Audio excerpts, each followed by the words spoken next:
How are you?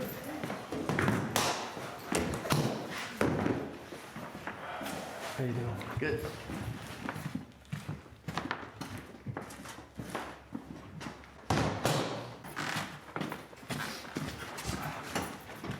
You still have to go back to the drums? We've got half a drum set with us, like the half that he's going to track with tonight. Okay. And there's a box of snare drums. There's like 5 snare drums in there.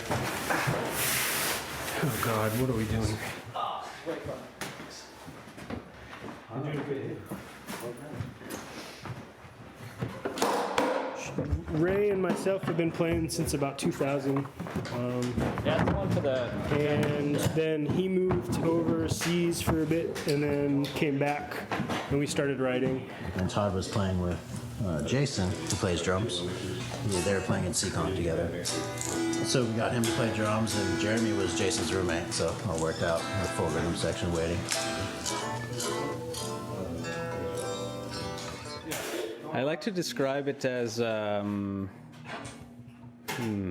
group. I guess experimental progressive guitar rock, maybe. Right? With the word psychedelic in there somewhere. Oh, that's nice. Yeah, and maybe It needs to be smile. extreme. Extreme. Yeah. You know, Bob and Tom. When did we? What are we? 2004? Is that right? I think with this group, maybe 2003. I think with this group, and then Nate joined the group about a year ago, a little bit more than a year ago. I've known Todd for years. I used to work with him at the store. Yep. And as a result, I've known the rest of them too. Live, I do like front of house for them, but I'll be engineering the session tomorrow and for the next 3 or 4 days. He used to play with Nate, a couple of bands back through high school. Needs to be all butted up. They didn't all come from music store. Actually, none of mine came from music store. I don't think. Most of mine came from eBay. But some came from friends. This came from a friend. This is ready. At the moment, it seems like it's guitars, but just wait till we open the pedal boards. That's a worse obsession. Those are easier to attain than guitars. So.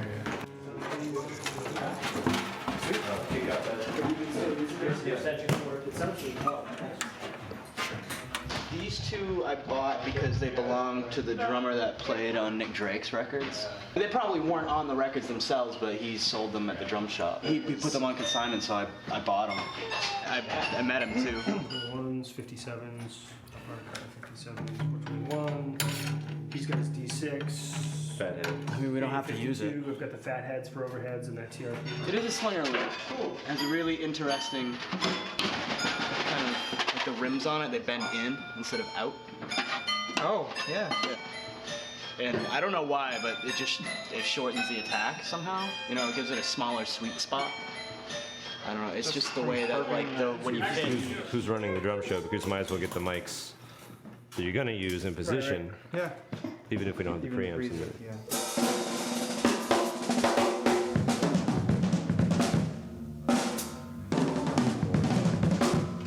No? Sure. Oh yeah, it does not. 12 DIs, don't need it. Forte.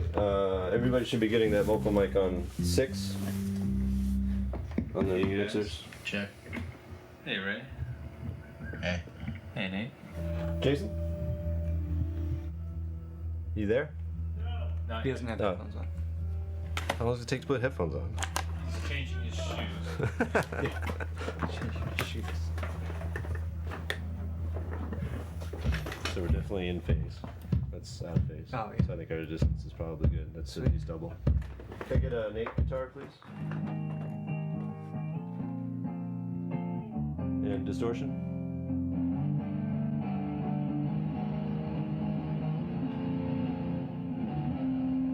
Okay, Todd guitar.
Just variances of tones, you know, textures, colors, a lot of distortions, as you can see, obviously, and delays.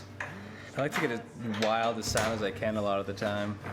I guess it's non-traditional as far as maybe bass players go, you know. Wow. But we've got tons more. Yeah, it's like, I think there's some sort of totemistic quality. I mean, once you start, you know, getting them, you can't. It's hard to rely just on one. You really want more options, more sounds. The sounds kind of like we tend to write first, to tell you the truth, with plain guitar sounds, you know, pretty clean and dry. And we kind of whatever the song kind of needs, we'll take it there with the pedals. But sometimes a pedal can, you know, really generate an idea too. You know, like a really cool sound can pop out, and you might write a whole part off of it. You know.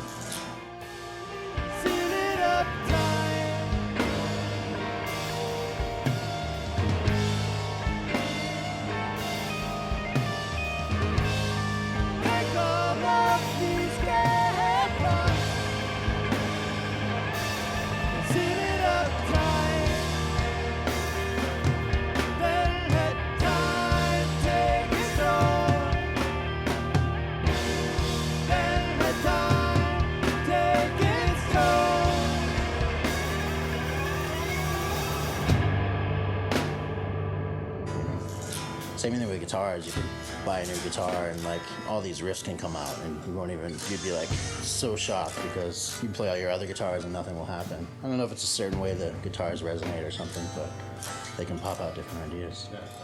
7 basses. Yeah. The other guitar player, Ray, brought it up recently that most of the guys he's known, like in the past or played with, had 1, you know, like it's most common for a bass player to have 1. But that just didn't occur to me. I just wanted, you know, as much stuff, I guess. Different sounding stuff. And this is what they call a single flange tube. Right, it's got the claws, and a flange is basically a bend. And it's only got one bend in it, and it's got the claws that come over the top, and these are brass hooks. I had to replace all the ones. Oh, yeah, because they snap. Like... Yeah, the original brass ones eventually gave out. I actually prefer wood drums with wooden hoops, like these, and the one that's on the drum set. Sorry, Motto. We don't understand English. Yeah, Todd and Ray are much better about sort of relying on a consistent setup. Maybe it's because we're more well-adjusted as people. Sort of pedal boards as an extension of the person or as a soul. The dynamic of the Baltic Sea. The duality of man is expressed in our pedal boards. At one point. Mirror, take 2.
The way that we've been playing these songs, some of these songs for the past 2 or 3 years, even could end up sounding very different by the time that it's done. So it's kind of interesting in that way that we don't really know what we sound like sometimes, even though I guess at its base element it's just rock music. We don't really have like no form or a form or a set of rules or no set of rules, really. Sometimes it is like one person's main like idea of a song, you know, from beginning to end. Other times it's a slow evolutionary process of all of us kind of writing at the same time. And like sometimes there's like big principal parts will be like certain people's ideas, and then like those little in between like segue parts will be like, you know, somebody else will go, oh well, I got this little thing kind of kicking around.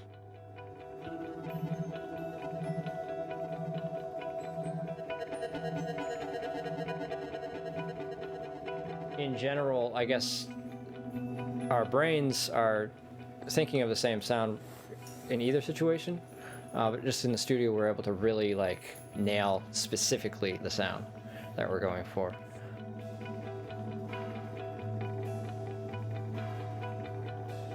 That being said, it's still just a giant experiment anyways. I mean, it's whatever works to get those specific sounds in our heads out.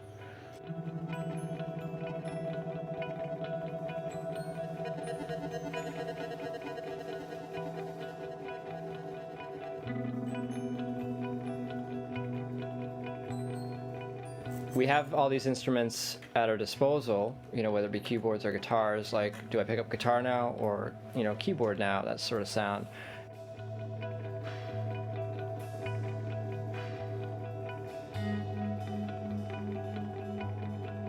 It's definitely a challenge of balances to really get that.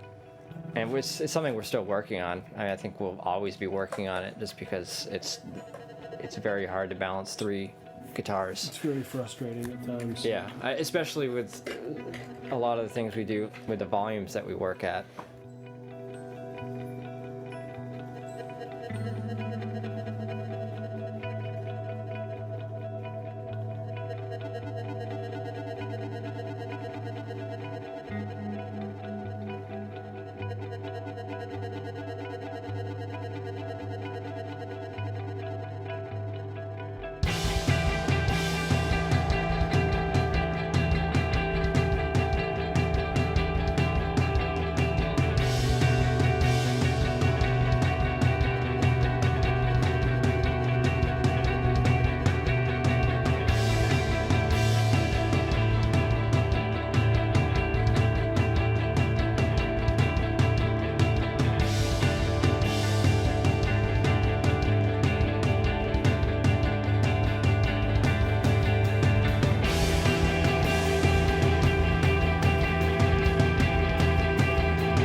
Very different. There's a different level of concentration than like a regular live show doing something like this. Yeah. There's still a performance aspect to it because we're all playing in the same room live together, but there's also, since everything is all microscoped, there's the thought, you know, constantly being able to play things correctly.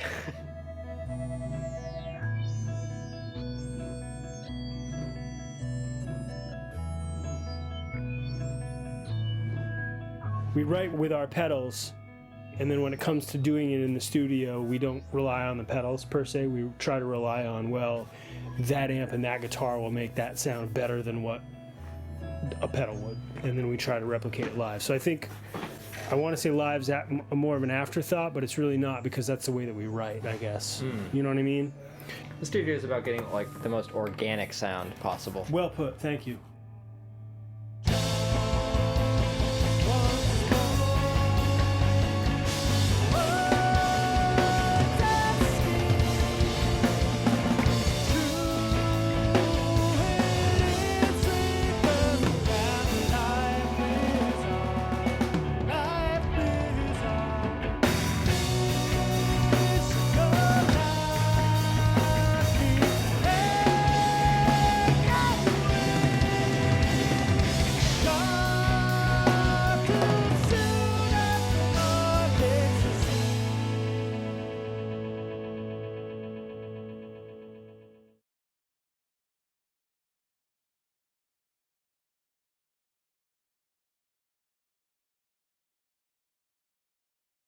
Well, the story starts about 3 years ago. I was just doing this as a total hobby, just for my own pleasure. And I knew a guy that lives in Falmouth, Teddy Rash. He owns musictoys.com. I went in there with these pedals that I had made for my own playing pleasure, and he just instantly freaked out on me. Todd had really been egging me on to do this from the get-go anyways. So I saved up some money, started my first batch. We made, I think, 20 pedals for our first batch for Teddy, because he was really our only dealer in the beginning, and they were gone in 2 days. Wow. All 20.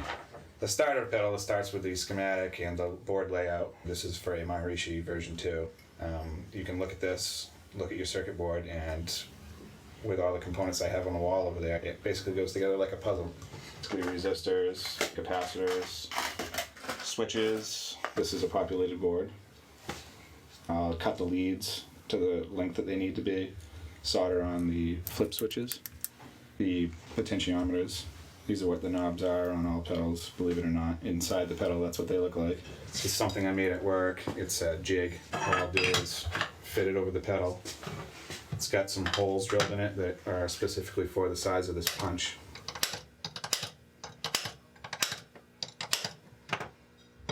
Now it's laid out for all the holes in the top of the pedal. I've got a step drill bit. Line it up with all those center punches.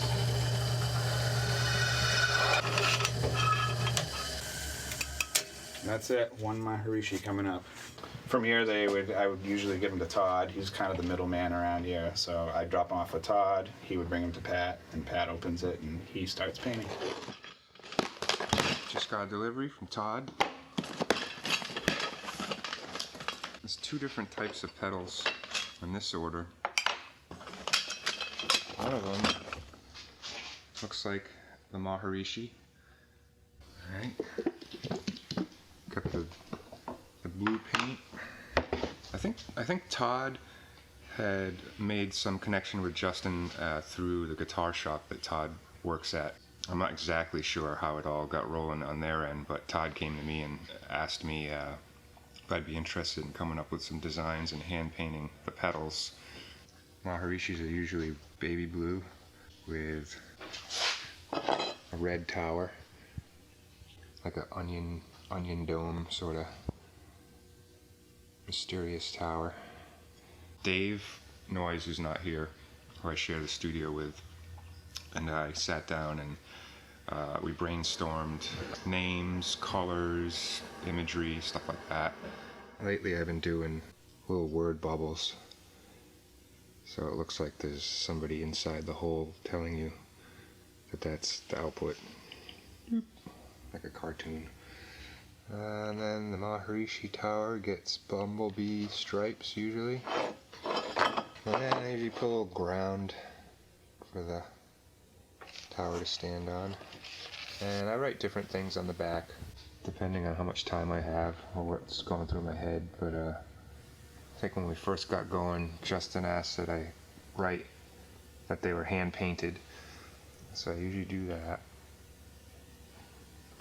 And then I write where it was hand painted. And we've been doing them down here at Fort Awesome, Maine since the inception.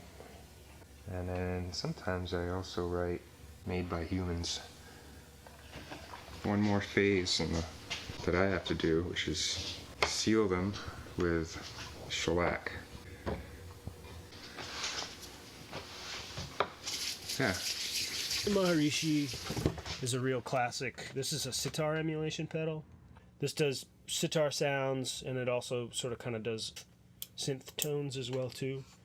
So I'll get a box, put the switch in, and then from there, circuit board, like a Maharishi, I have to put the pots in, pull the backing off so it's sticky, pop them in, and then from there, everything looks pretty much like this in terms of wiring stuff up.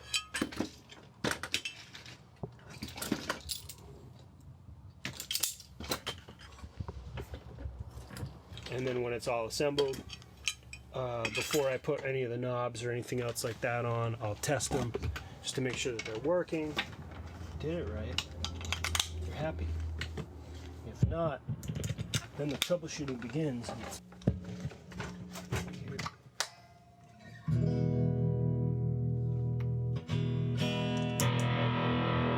Works to me.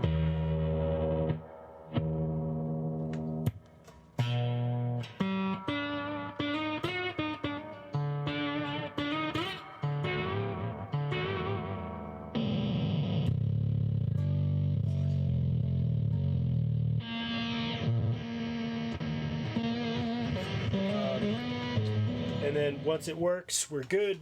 Pop it in the box, which we have to sort of kind of put together because they come like this. Label them up. Make sure we got the serial numbers. Write a special little message and code underneath it.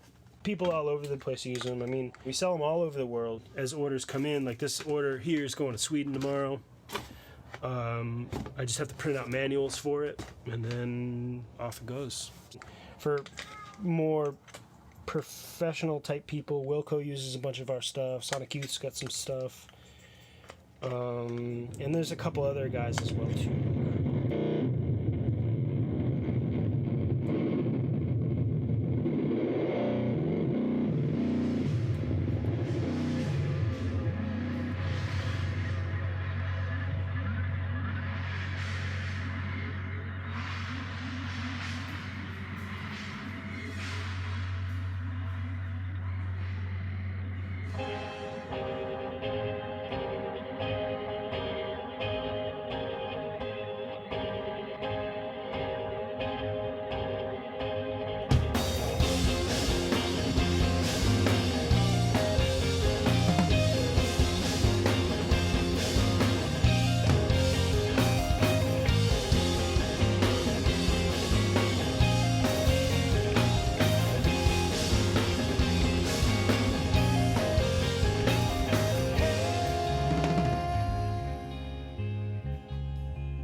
Fighting each other, that he